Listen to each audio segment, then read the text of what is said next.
ಪ್ರಕಾರ ಗುರು ಶಿಷ್ಯರ ಒಂದು ಭಕ್ತಿ ಅವ್ರ ಮ್ಯಾಗಿನ ಒಂದು ಶ್ರದ್ಧೆ ಹೆಂಗಿರ್ತತಿ ಅನ್ನೋದ್ರ ಬಗ್ಗೆ ಇವತ್ತು ಒಂದು ವಿಷಯವನ್ನು ತಗೊಂಡಿವಿ. ಪುರಾಣ ಹಚ್ಚಿದ್ರು ಶ್ರಾವಣ ಮಾಸದಲ್ಲಿ ಊರಾಗ ರಗಡ ಕಡೆ ಪುರಾಣ ಹಚ್ತಾರ. ಪುರಾಣ ಹಚ್ಚಿದ್ರು ಒಂದನೇ ದಿವಸದಿಂದ ಹಿಡಿದು ಕಡೇ ದಿವಸದವರೆಗೂ ಆ ಮುದುಕಿ ಪುರಾಣಕ್ಕೆ ಬರ್ತಿತ್ತು. ಆ ಮುದುಕಿ ಪುರಾಣಕ್ಕೆ ಬರ್ತಿತ್ತು. ಪುರಾಣಕ್ಕೆ ಬರ್ತಾ ಇದ್ದಾಗ ಅಲ್ಲಿ ಏನಾಯಿತು, ಪುರಾಣ ಕೇಳ್ಕೊಂತ ಆಕೆ ಪವಿತ್ರ ಆಗಬೇಕು ಅಂಥೇಳಿ ಇದು ಮಾಡ್ತಾಯಿದ್ರು. ಅಂಥ ಹೊತ್ತಿನೊಳಗೆ ಈ ಕನಕದಾಸ ಇವರು ಯಾರು ಶಿವಸುನಾಳಶಿ ಶರೀಫ್ ಸಾಹೇಬ್ರದ್ದು ಒಂದು ವಿಚಾರ ಬಂತು. ಶರೀಫ್ ಸಾಹೇಬ್ರಿಗೆ ಅವರು ಹೇಳ್ತಾರೆ, ಶರೀಫ್ ಸಾಹೇಬ್ರದ್ದು ಒಂದು ವಿಷಯವನ್ನು ನಾವು ಇಲ್ಲಿ ತೊಗೊಳ್ಳೋಣ ಅಷ್ಟೇ, ಯಾಕಂದರೆ ನಮಗೂ ಟೈಮ್ ಭಾಳ ಇಲ್ಲಲ್ಲ. ಆ ವಿಷಯ ಹೆಂಗೆ ತಗೋಬೇಕಪ್ಪ ಅಂದರೆ, ಅವರು ಗುರು ಶಿಷ್ಯರು ಕಳಶ ಅಲ್ಲೇ ಇದ್ದೇನೆ, ಕಳಶದಲ್ಲಿ ಅಲ್ಲೇ ಕಳಶ ಅಲ್ಲೇ ಅವರು ಗುರುಗಳು ಬ್ರಾಹ್ಮಣರು, ಅವ್ರು ಯಾರು ಗೋವಿಂದ ಭಟ್ಟರು, ಅವರು ಬ್ರಾಹ್ಮಣರು. ಇದಕ್ಕೆ ಶಿಶುನಾಳಕ್ಕೆ ಪ್ರವಚನ ಮಾಡಲಿಕ್ಕೆ ಬಂದಿದ್ದು.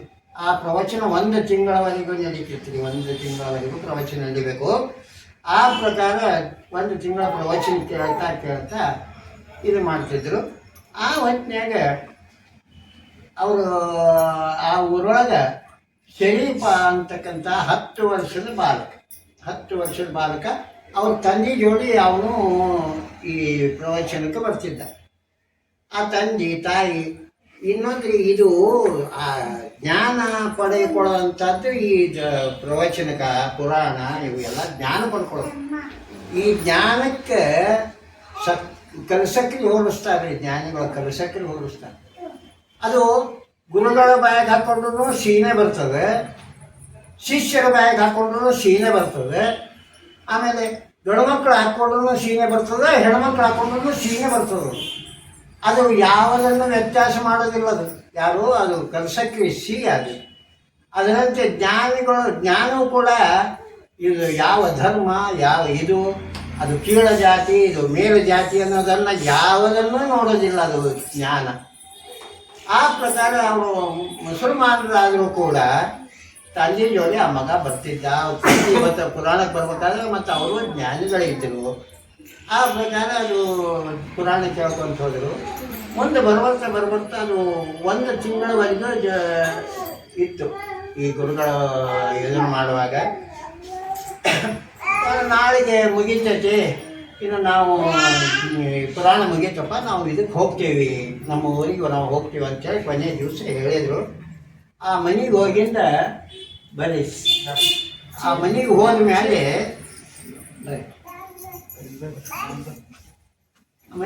ಮೇಲೆ ಆ ಹುಡುಗ ಶರೀಫ ಅಳ್ಲಿಕ್ಕೆ ಹಚ್ಚಿದ.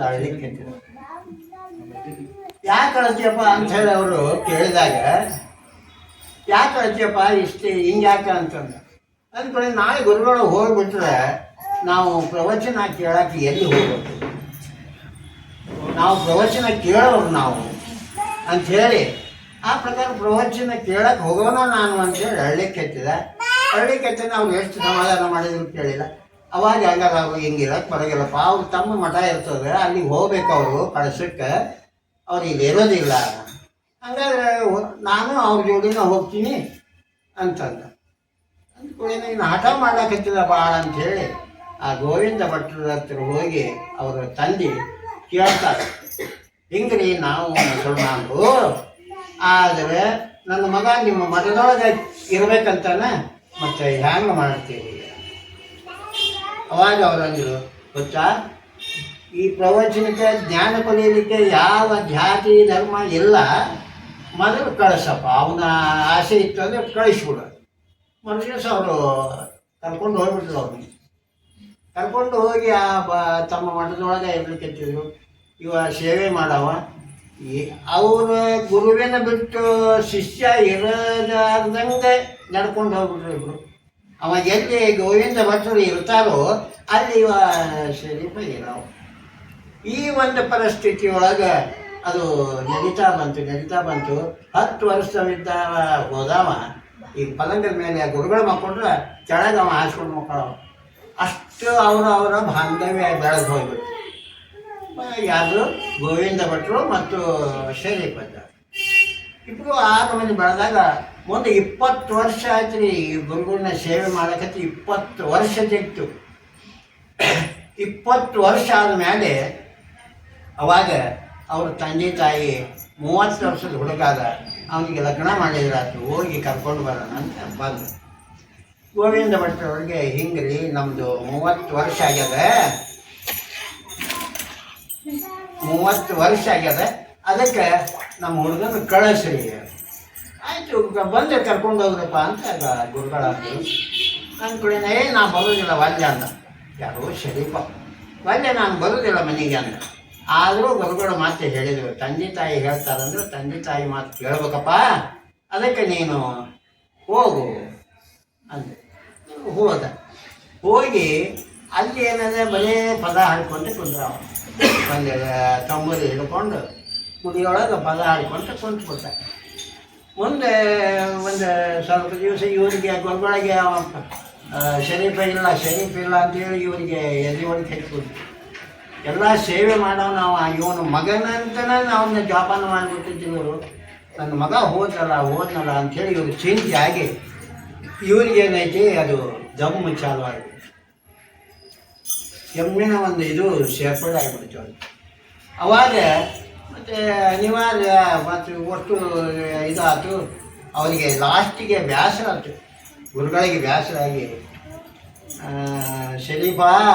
ಶರೀಫ ಅಂತಿದ್ದ ದಿವಸ ಅವತ್ತೇನಂದ ಜಗ್ಗಿ ಅಂದು ಶರೀಫ ಅಂತ ಒದಗಿದ ಅಂದ್ಕೊಳ್ಳಿ ಇವ ಶರೀಫ ಈಗ ಗುಡಿಯಾಗ ಪದ ಹಾಡ್ಕೊಂತ ಕುಂತಾವ ಎಗ್ದಮ್ ಏನು ಅಪ್ಪ ಅಂದ ಇವ ಅಲ್ಲೋ ಬಾ ಲೋಗನಂದ ಆಯಿತು ಬಂದೆ ಈಗ ಇದು ಅವಾಗ ಫೋನ್ ಇದ್ದಿಲ್ಲ ಏನಿದ್ದಿಲ್ಲ ಫೋನಿನ ಇನ್ನೂ ಒಂದಷ್ಟು ಲೇಟ್ ಆಗ್ಬೋದು ಟವರ್ ಇರಲಿಲ್ಲ ಅಂದರೆ ಹೋಗಲಿಕ್ಕಿಲ್ಲ ಫೋನು ಆದರೆ ಅವು ಗುರುಗಳು ಮಾತಾಡಿದ್ದು ಒದರಿದ್ದು ಇವಾಗ ಶಿಷ್ಯನಿಗೆ ಕೇಳ್ತೀವಿ ಅದಕ್ಕಿಂತ ಫೋನಿನಕ್ಕಿಂತ ಮೊದಲ ತಾಳುಗಳಂತಿದ್ದು ರೀ ತಾಳು ಬಂದೈತಿ ಅಂದ್ಬಿಟ್ರೆ ಮೊದಲ ಓದೋದಕ್ಕಿಂತ ಮೊದಲನೇ ಎದೆ ಹೊಡೆದು ಬಿಡ್ತಿದ್ರು ವಯಸ್ಸಾದಕ್ಕೆ ನಮ್ಮ ಅವು ಇದ್ದು ಏನಾಗ್ಯಾಳ ಏನು ಅದು ಒಂದ್ಕ ತಾರು ಮಾಡ್ತಿದ್ರು ಅಂಥ ಒಂದು ಪರಿಸ್ಥಿತಿ ಈಗ ಇದ್ದಿಲ್ಲ ಅದಕ್ಕಿಂತ ಹೆಚ್ಚಿಂದು ಗುರುಗಳ ಒದರಿದ್ರೆ ಕೇಳಿ ಓಡಿ ಬಂದ ಆಯಿತು ಬಂದಿದ್ರಿ ಅಪ್ಪ ಅಂಥೇಳಿ ಓಡಿ ಬಂದ ಬಂದು ಎಲ್ಲಿ 45 ಕಿಲೋಮೀಟರ್ ದೂರ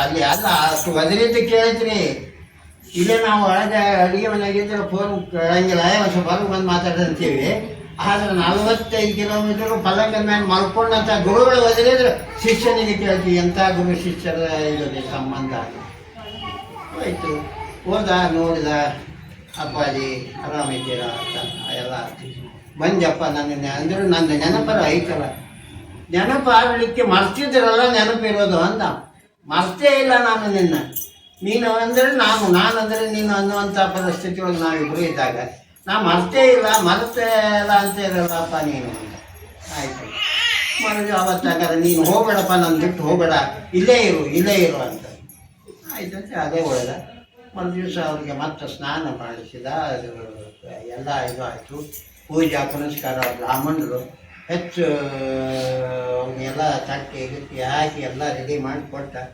ಪೂಜೆ ಪುನಸ್ಕಾರ ಬಿಟ್ಟು ಆಚಮನ ಅವನ್ನೆಲ್ಲ ಮಾಡಿಕೊಂಡು ಅವನು ಹೊತ್ಕೊಂಡು ಬಂದು ಯಾಕಂದರೆ ನಡೀಲಿಕ್ಕೆ ಸಹಿತ ಅವ್ರಿಗೆ ತ್ರಾಸಾಗಿತ್ತು ಅಷ್ಟು ಎದೆ ಹೊಡೆದು ಬಿಟ್ಟಿದ್ರು ಅವನು ಹೊತ್ಕೊಂಡ್ಬಂದು ಫಲಾಂಗ ಮೇಲೆ ಕಾಲು ಹೊತ್ಕೊಂಡು ಬಂದು ಯಾರು ಶರೀಫ ಯಾರು ಗುರುಗಳು ಗೋವಿಂದ ಭಟ್ರು ಕಾಲು ಹೊತ್ಕೊಂತ ಕುಂತ ಹೊತ್ತಿನಾಗ ಅವಾಗ ಏಕಾಏಕಿ ಕೆಮ್ಮು ಹೆಚ್ಚಾಗ್ಬಿಡ್ತವೆ ಗುರುಗಳಿಗೆ ಕೆಮ್ಮ ಕಚ್ಚಿಬಿಟ್ರು ಭಾಳ ಕೆಮ್ಮ ಕಚ್ಚಿಬಿಟ್ರು ಕೆಮ್ಮೆಣ್ಣ ಇನ್ನು ಏನಾರು ಇರ್ತಾರೇನೋ ಉಗುಳ್ತಾರೇನೋ ಅಂತೇಳಿ ಅಲ್ಲಿ ಉಸುಗೆ ಗಿಸುಗೆ ಹಾಕಿರ್ತಾರೇನೋ ಅಂತೇಳಿ ಆತ್ಲಾಗ ಎಲ್ಲ ನೋಡಿದಾಳೆ ಯಾವುದಾದ್ರು ಇರ್ತಾರೇನೋ ಅಂತೇಳಿ ಏನೂ ಇಟ್ಟಿದ್ದಿಲ್ಲ ಅವಾಗ ಭಕ್ಷಣ ಹೊಡೆ ಅಪ್ಪಾಜಿ ಇಲ್ಲೇ ಉಗುಳ್ಬೇಡ್ರಿ, ಏನೂ ಇಟ್ಟಿಲ್ಲ ಅಲ್ಲೇ, ಇಲ್ಲೇ ಉಗುಳ್ಬೇಡ್ರಿ ಅಂದ.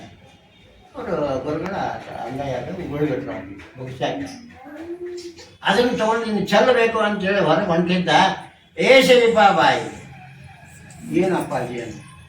ಏನಿಲ್ಲ, ಅದನ್ನು ಯಾವ ತುಳಿಲಾರದ ಜಾಗದಾಗ ಚೆಲ್ಲು ಅಂದ ಗುರುವಾಕ್ಯ. ಹೋಗ್ತಾನ ಹೊರಗೆ, ಎಲ್ಲಿ ನೋಡ್ತಾನೆ ಅಲ್ಲಿ ಅಜ್ಜಲೇ ಇರ್ತಾರೆ ಜನ, ಅಜ್ಜಲೇ ಇರ್ತಾರೆ. ಭೂಮಿ ಮೇಲೆ ಎಲ್ಲ ಕಡೆ ಜನ ಅಜ್ಜಲೇ ಗೊತ್ತಿರ್ತಾರೆ. ತುಳಿಲಾರ ಜನ ಇನ್ನು ನಾನು ಸುಳ್ಳಾಗಬಾರ್ದು, ಹ್ಯಾಂಗೆ ಮಾಡಬೇಕು ಅಂಥೇಳಿ ಅಳ್ಳಿಕೆ 5 ಮಿನಿಟ್ ಹತ್ತೇ ಬಿಟ್ಟ. ಎಲ್ಲಿ ಮಾತು ಕೊಡ್ತೀನಿ, ಎಲ್ಲಿ ಚೆಲ್ಲಬೇಕಪ್ಪ ಅಂತ.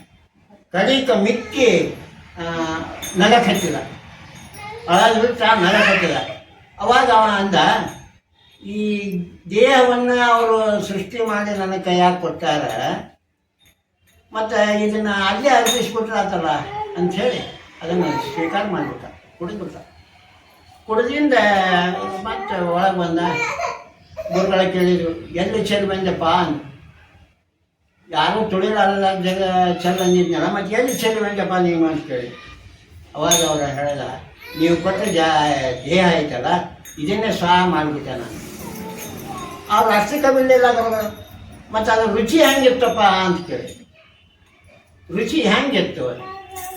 ಮಾವಿನ ರಸ ಇದ್ದಂಗಿತ್ತು ರೀ, ಮಾವಿನ ಹಣ್ಣಿನ ರಸ ಇದ್ದಂಗಿತ್ತು ಅಂತ. ಹಾಂ, ಅದನ್ನೇ ಮಾವಿನ ಹಣ್ಣಿನ ರಸನ ಕೊಡ್ತೀನಪ್ಪ ನಿನಗೆ. ಗೋವಿಂದ ಭಟ್ರು ಶರೀಫ್ ಸಾಹೇಬ್ರಿಗೆ ಹೇಳ್ತಾರೆ, ಮಾವಿನ ರಸನ ಕೊಡ್ತೀನಪ್ಪ. ಇಲ್ಲಿವರೆಗೂ ನಾನು ಏನು ತಪಸ್ಸು ಮಾಡಿದ್ದೆ ಮತ್ತು ವಿದ್ಯಾ ಕಲ್ತಿದ್ದೆ, ನನ್ನ ಶಕ್ತಿ ಎಷ್ಟು ಐತಿ ಇದ್ರೊಳಗೆ ಅಷ್ಟೂ ನಿನಗೆ ಅದ್ರೊಳಗೆ ಹಾಕಿ ಕೊಟ್ಬಿಡ್ತೀನಪ್ಪ. ಇವತ್ತು ನನ್ನ ಶಕ್ತಿ ಎಲ್ಲ ನಿನಗೆ ಬಂತು, ನೀನು ಮುಸಲ್ಮಾನರಿಗಷ್ಟು ಶರೀಫ್ ಆಗಬೇಡ, ಇಡೀ ಜಗತ್ತಿನ ಸಂತ ಶರೀಫ್ ಆಗು ಅಂಥೇಳಿ ಆಶೀರ್ವಾದ ಮಾಡಿದ್ರು.